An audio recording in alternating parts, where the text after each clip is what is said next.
আসসালামু আলাইকুম। বদনজর সত্য। বদনজর নিয়ে হাদিসে বহু ঘটনা বর্ণিত রয়েছে। সেসব ঘটনা আমি পরবর্তী ভিডিওতে আলোচনা করব ইনশাল্লাহ।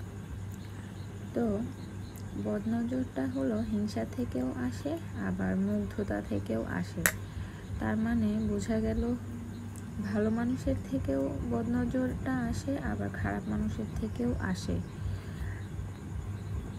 বিশেষ করে বাচ্চাদের ক্ষেত্রে বদনজরটা খুব বেশি লেগে যায়। বাচ্চাদের ক্ষেত্রে বেশি কেন লাগে? ভালো মানুষই যদি বাচ্চাদেরকে খুব সুন্দর দৃষ্টিতে, মুগ্ধতার দৃষ্টিতে তাকায়, তাহলে সেই বাচ্চার উপর বদনজরটা লেগে যায়।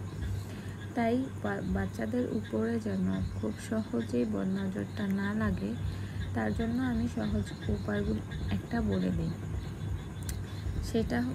সেগুলো হলো, প্রথমেই হলো আউযুবিল্লাহ বিসমিল্লাহ পুরোটা পড়ার পর প্রথমেই সূরা ইখলাস, সূরা ফালাক আর সূরা নাস, এই তিনটা সূরা মিলে হয় 3 কুল। তো এই 3 কুল পড়ে আয়াতুল কুরসি পড়ে বাচ্চাদের গায়ে ফু দিলে ইনশাল্লাহ বদনজর থেকে হেফাজত করবে। আরেকটা হলো, প্রথমে আউযুবিল্লাহ বিসমিল্লাহ পুরোটা পড়ে একবার আস্তাগফিরুল্লাহ আর 11 বার ইয়া হাফিজু পড়ে বাচ্চার গায়ে ফু দিলে আল্লাহ তাআলা সেই বাচ্চাকে বদনজর থেকে হেফাজত করবে। আল্লাহ তাআলা আমাদেরকে জিন শয়তান, নফস শয়তান, মানুষ শয়তান থেকে হেফাজত করুক। আল্লাহ হাফেজ।